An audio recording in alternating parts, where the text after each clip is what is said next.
Behind every polished bar top isn't just spilled beer. It's a graveyard for common sense. This isn't about bad service or a poorly made drink. This is about complaints so fundamentally bizarre they seem beamed in from another dimension, challenging the very laws of physics and logic. We've collected the verbal masterpieces of entitlement that bartenders have been forced to endure with a tight-lipped smile. So grab a drink, one you promise not to complain about, as we serve up 55 of the most absurd complaints bartenders have ever heard. 1. Personal responsibility is a lost art. A man who had been at the bar until closing time the night before came back the next afternoon with a bone to pick. He walked right up to the bartender and said, "I need to complain about the whiskey you served me last night." The bartender, expecting a comment on quality, asked what was wrong. The man replied, "It gave me a massive headache this morning." He was, with a completely straight face, complaining about the primary, scientifically proven side effect of drinking too much whiskey, a hangover. 2. At a bar known for its huge wall of whiskey, a man ordered a very specific rare bourbon. The bartender climbed a ladder to retrieve the dusty bottle from the top shelf. As he poured the drink, the customer raised his hand to stop him. "Wait," he said, pointing. "Is that dust real?" The bartender, surprised, confirmed that it was ordinary dust that had accumulated over years of storage. The man shook his head in disappointment and canceled his order, complaining that for that price he expected a perfectly clean bottle. 3. A complaint that fundamentally misunderstands the laws of physics. A woman flags down a bartender, looking genuinely distressed. Her complaint: the margarita on the rocks she ordered was, wait for it, too cold. The bartender, bless his patient soul, gently pointed out that the frozen water cubes, also known as ice, were likely the culprit. Her response wasn't a moment of clarity. It was a dead serious, "Well, can you do something about it? What do you even say to that? Offer to microwave it?" 4. A group of friends orders a round of mojitos. One woman takes a sip and loves the minty lime flavor, but then decides she doesn't want to drink alcohol tonight. She waves the bartender over with a brilliant idea. "This is delicious," she says. "Can you just take the rum out?" She wasn't asking for a new non-alcoholic drink. She was pointing at the fully mixed cocktail in her hand, fully expecting the bartender to possess some sort of magical booze siphoning technology. How would you even begin to explain the concept of a solution to this person? 5. Some complaints are so profoundly stupid they almost sound like avant-garde poetry. Case in point, a couple on a date night complained to the staff that the atmosphere was too much like a bar. They were, to be clear, sitting in the middle of a bar. They elaborated that it was a bit loud, the lighting was dim, and people were drinking. What did they expect? A library with a liquor license? A monastery that serves martinis? It's a bar. That is literally the entire concept. 6. We've all seen it happen. A customer, engrossed in their phone or gesturing wildly while telling a story, knocks over their own full drink, sending it cascading across the bar. The normal human reaction is embarrassment. The absurd reaction? They immediately glare at the bartender and say, "Your bar is too slippery," or "This glass was unstable," followed by the inevitable, "So you're going to get me another one for free, right?" It's a masterclass in deflecting blame, turning their own clumsiness into a supposed product defect. 7. In a truly baffling display of misplaced blame, a guy spent an hour trying to chat up a woman at the other end of the bar, failing spectacularly. After she finally got up and left, he stormed over to the bartender. He didn't complain about the drinks or the service. He complained that the bartender created a bad vibe that sabotaged his game. Apparently, the way the bartender was polishing glasses and taking other orders was so distracting and off-putting that it prevented true love from blossoming. 8. A woman sends her glass of red wine back, complaining that it's too warm. The bartender knows the cellar is kept at a perfect 58 degrees, the ideal temperature for that particular vintage.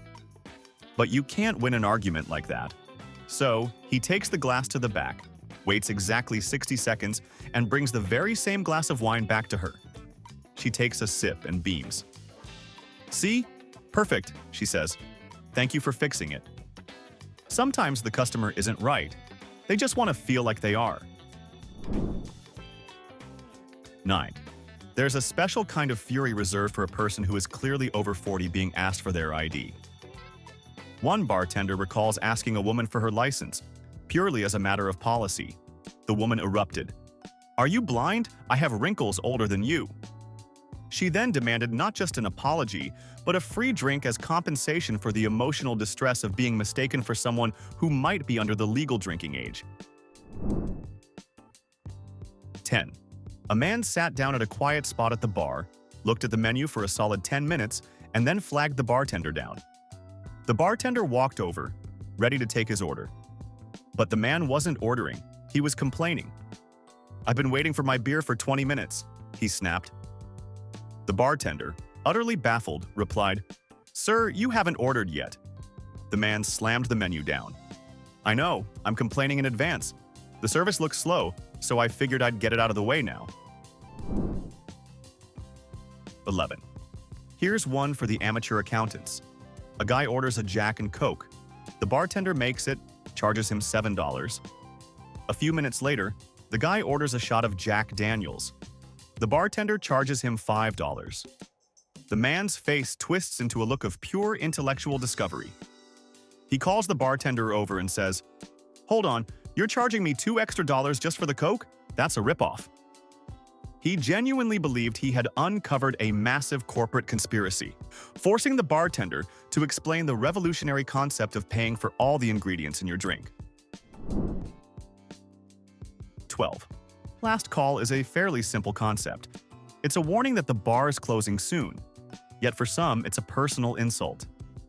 One patron, upon hearing the dreaded announcement, immediately complained to the bartender that it was poor customer service to stop serving people who still wanted to drink. He couldn't grasp that the staff had homes to go to and that liquor laws exist. He saw the bar's legal obligation to close as a direct, malicious decision to ruin his specific Tuesday night. 13. Sometimes, a drink's name sets expectations that reality can never hope to meet. A woman ordered a sea breeze, clearly envisioning a transportive experience. When the vibrant pink drink arrived, she didn't taste it first, she sniffed it. Then she sniffed it again, her brow furrowed in disappointment. Finally, she called the bartender over. "I'm sorry," she said, completely serious. "But this doesn't smell anything like the sea, it's just fruity." She was genuinely let down that her vodka cranberry grapefruit cocktail didn't come with the salty air and coastal ambiance its name suggested. 14. The age of social media has unlocked a new universe of complaints. A bartender watched a woman spend several minutes staging an elaborate photo shoot with her cocktail, not drinking it. After repositioning the glass and her phone repeatedly, she flagged him down with a frustrated sigh. Her complaint? The bar's ambient lighting was creating a suboptimal glare on the surface of her drink, ruining its potential for her Instagram feed. She then asked, with zero irony, if he could adjust the overhead lights for a more flattering shot. The drink was perfect. The bar's failure to double as a photo. 15. You expect complaints about music being too loud or a drink being too weak, but this one is on another level. A customer at the corner of the bar complained that the simple act of the bartender slicing limes for garnish was aggressively. They claimed the fresh lime scent was overwhelming their senses and giving them a headache. They didn't want to move seats. They wanted the bartender to somehow stop making the bar smell like a bar. How do you even respond to that? Offer them a nose plug? 16. In a packed sports bar during a huge game, the home team was getting destroyed. One man, growing increasingly agitated, finally marched up to the bar and chewed out the manager. His complaint? The bar's negative atmosphere was the reason their team was losing. He argued with a straight face that the collective downbeat energy of the patrons was psychically traveling through the broadcast and jinxing the players on the field hundreds of miles away. 17. Some drinks are an acquired taste, a fact lost on a group of college students trying to look cool. They saw someone else order a shot of Fernet Branca and decided to get a round for themselves. They toast, throw them back, and immediately, a symphony of coughing erupts. One of them complains, "What is this? It tastes like black licorice and regret." The bartender just smiled and said, "Yep, that's Fernet." They were offended by the taste of a drink they knew nothing about, as if it was the drink's fault they ordered it. 18. There are legitimate complaints, and then there are poorly executed scams.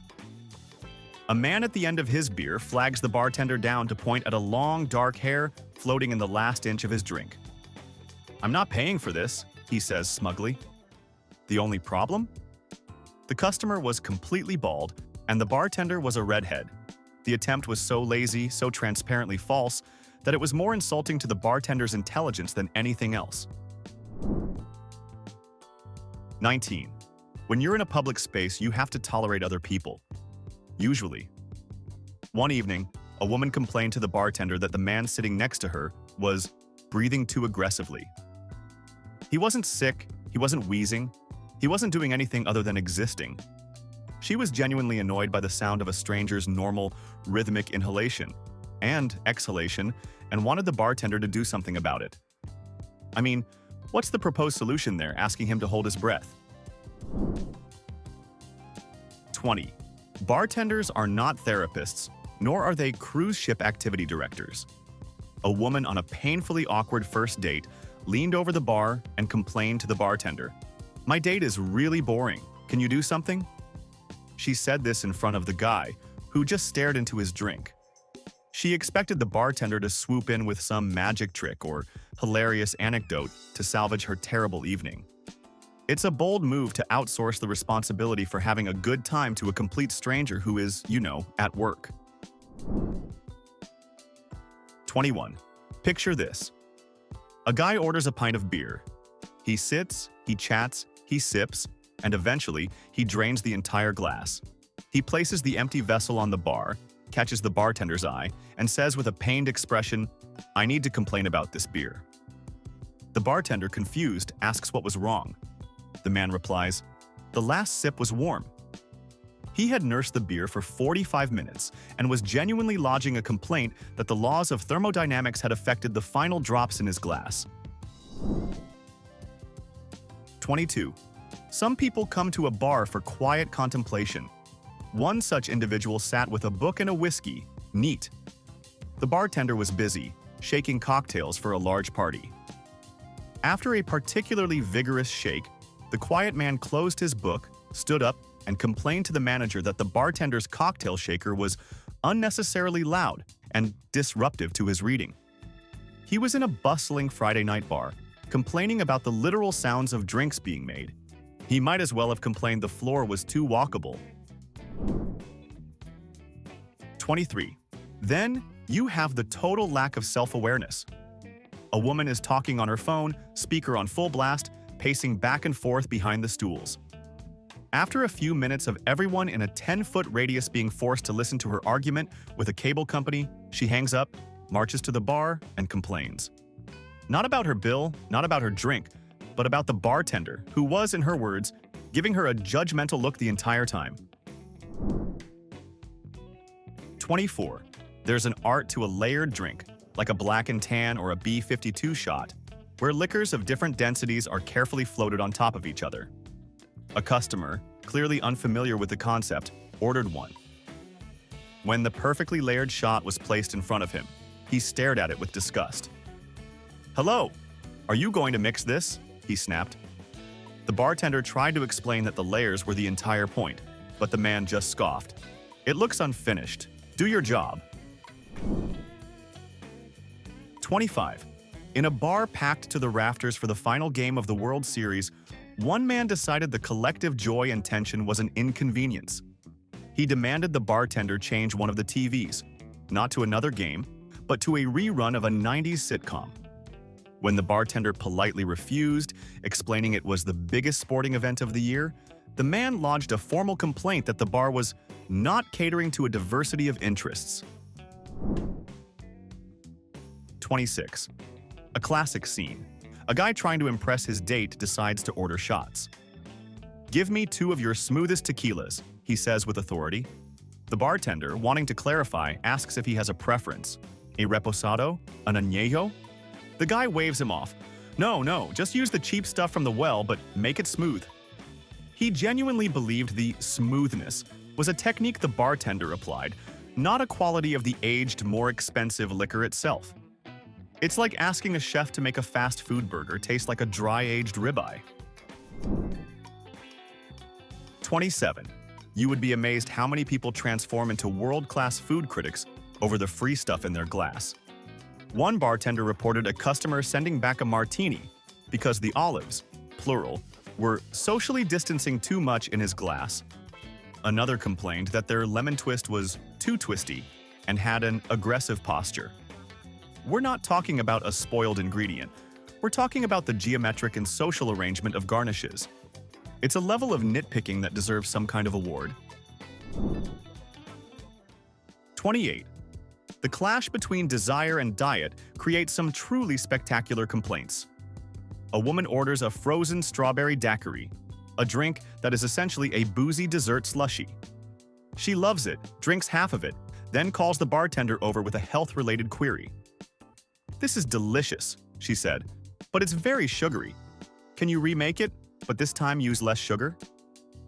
The bartender was left to explain that the sugar was not an added ingredient, but an intrinsic part of the strawberry mix that makes the drink what it is. She was complaining about a feature, not a bug. 29. Many bars offer free snacks, a bowl of pretzels, some peanuts. It's a nice, simple gesture. But for one customer, it was an opportunity for a critique. He called the bartender over, gesturing to a bowl of complimentary popcorn. "I just have some feedback," he started. "This popcorn, it lacks a narrative, it's just salty. There's no journey of flavor."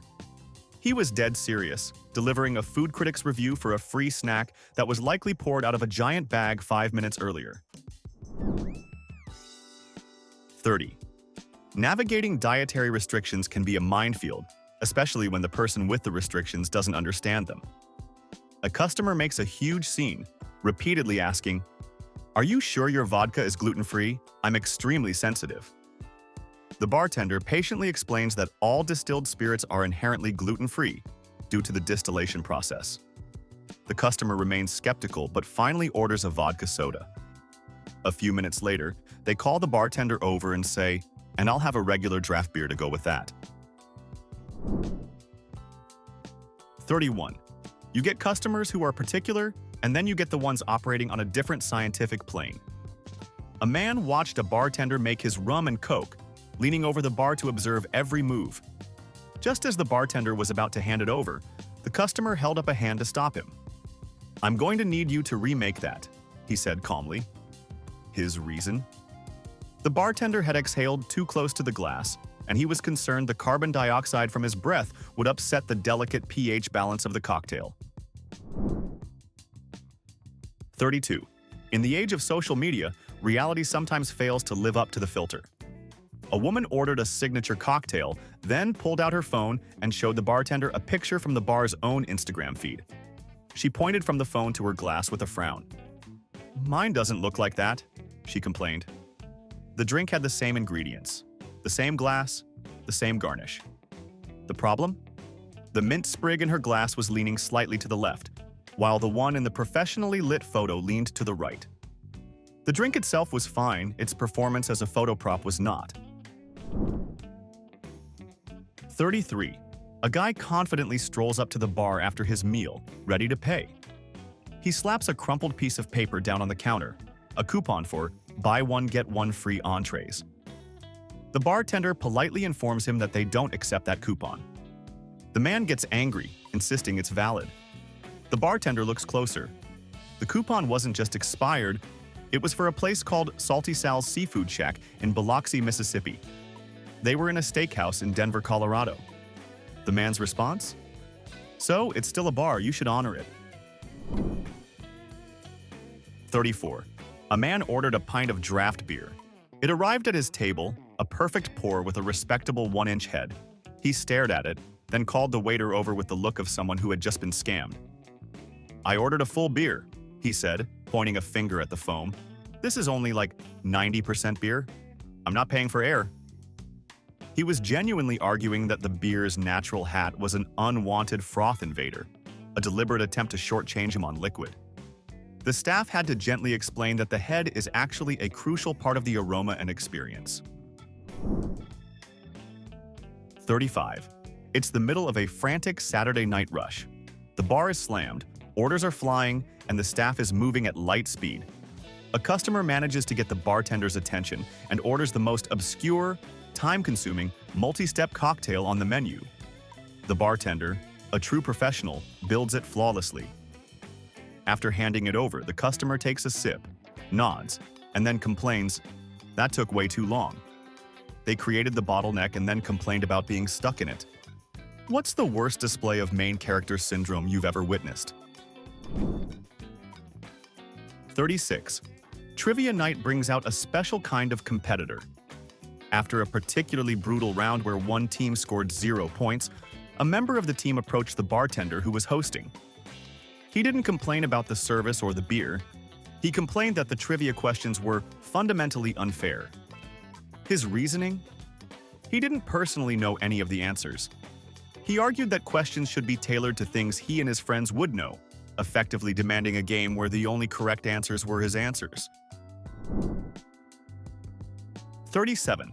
You'd think shaking a drink is simple, but for one self-proclaimed aficionado, it was a precise science. He stopped the bartender mid-shake to complain that his shaking motion was wrong. It wasn't too hard or too soft.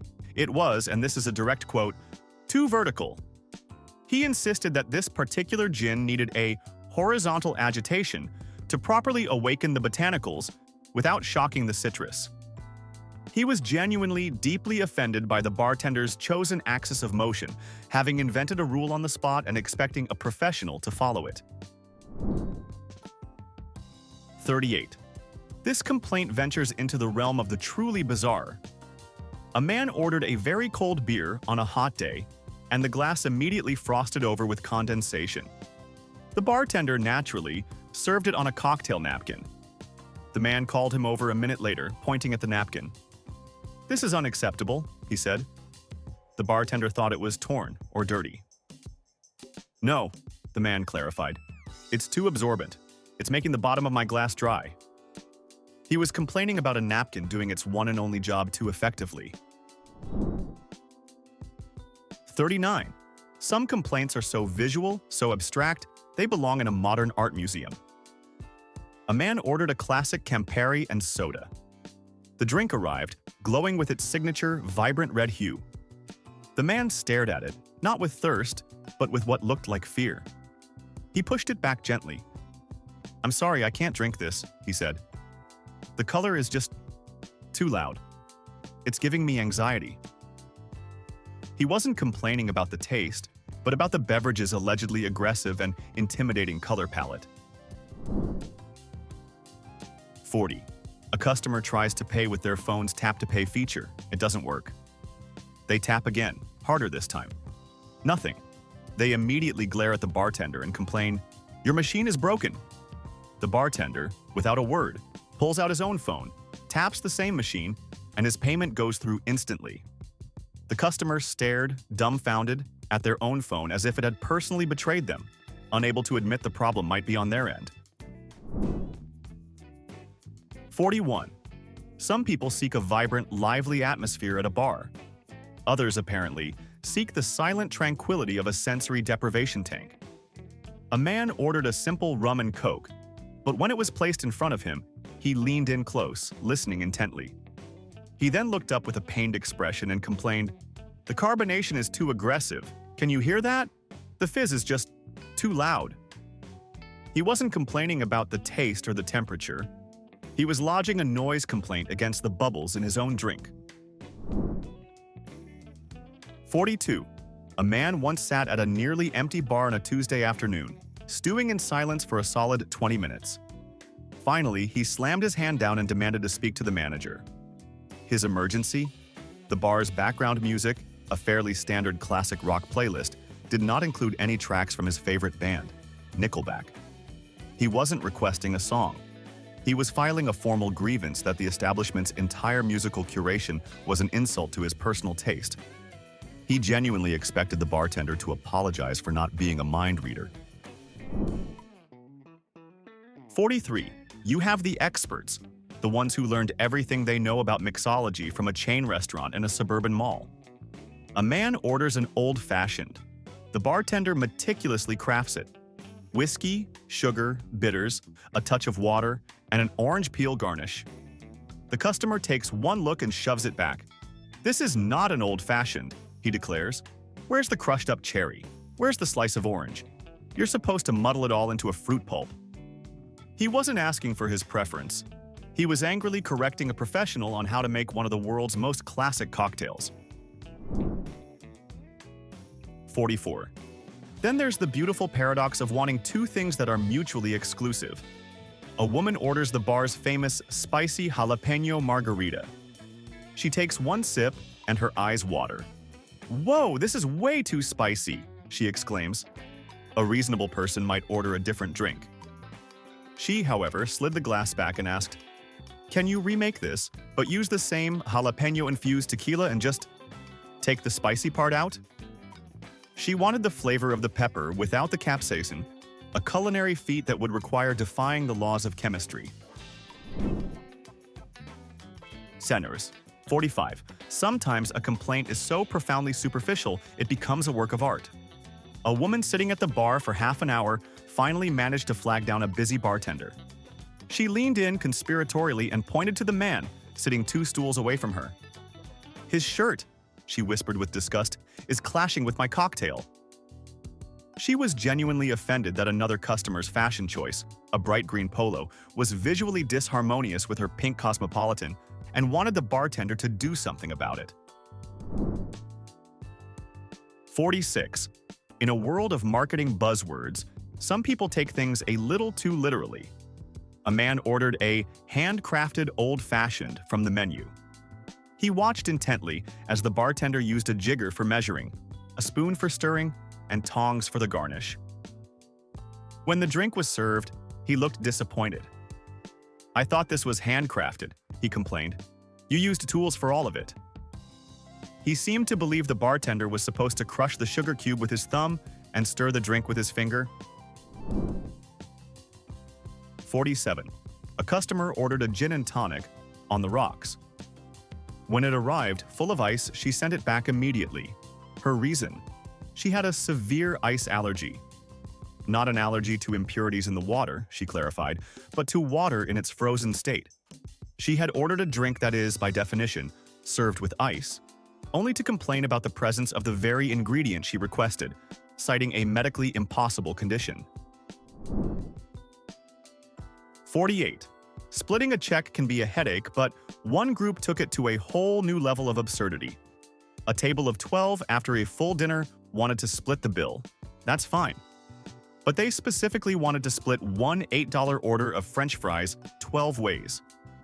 When the bartender explained the computer system physically couldn't divide a single item into that many separate payments, they complained that he was being inflexible and ruining their night over a matter of 67 cents each. 49. Bartenders are masters of reading social cues, but sometimes there are no cues to read. A man sitting at the bar complained to the manager that his bartender was unprofessional. When pressed for details, the man explained, "He keeps looking at me." The bartender wasn't staring or glaring. He was simply making brief, polite eye contact when walking past, the kind of non-verbal check-in that signals good service. The customer had interpreted this standard professional courtesy as an intrusive personal surveillance operation. 50. A man ordered a glass of water. Just water. He took a sip, made a face, and called the bartender over. "Excuse me," he said with complete seriousness. "This water is too wet."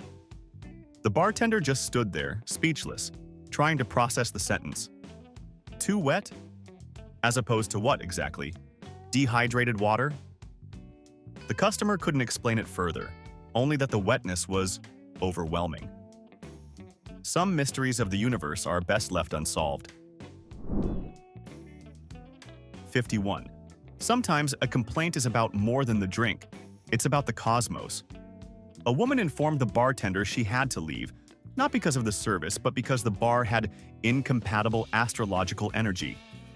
She explained that as a Taurus, she could sense a very strong, chaotic Scorpio presence behind the bar that was ruining her entire vibe. She wasn't just leaving, she was providing a full cosmological diagnosis and seemed to expect the bartender to perform an astrological cleansing. 52. The environment is crucial, but one man's complaint was unusually personal. He was trying to watch a football game and kept scowling. Finally, he got the bartender's attention and complained, not about the channel or the volume, but about the bartender himself. "You're too tall," the man said flatly. "Every time you walk past, your head blocks the screen for a second." He was lodging a formal complaint against the bartender's genetics, genuinely annoyed that the staff member hadn't considered being shorter for his convenience. 53.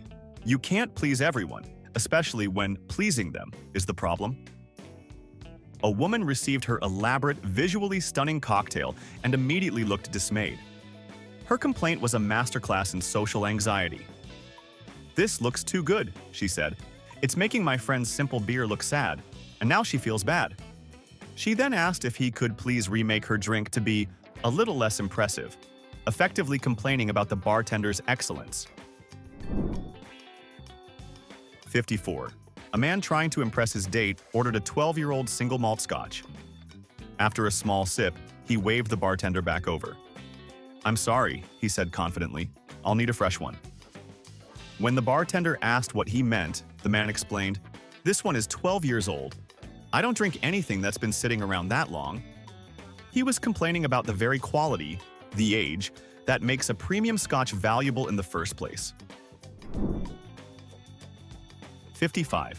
A man who was clearly new to drinking. After his third beer of the night, he got a puzzled look on his face and called the bartender over, his tone a mix of confusion and accusation. "Hey," he said, "I don't know what you're putting in these, but after a few of them, I start to feel kind of dizzy and uncoordinated." He was, with 100% seriousness, complaining that the alcohol was having its intended effect. So, from astrological incompatibilities to complaints about the basic effects of alcohol, it's clear the customer isn't always right. Sometimes, they're barely participating in reality. Now we need a reality check from you guys. First, how often do you actually go to bars? And more importantly, after hearing this entire list, was there even one complaint you thought was actually fair and not completely ridiculous? Or is it a 55-0 landslide of pure insanity? Be honest, we need to know what you think in the comments. If these tales of human delusion made you laugh, or just appreciate your local bartender more, annihilate that like button and subscribe for more.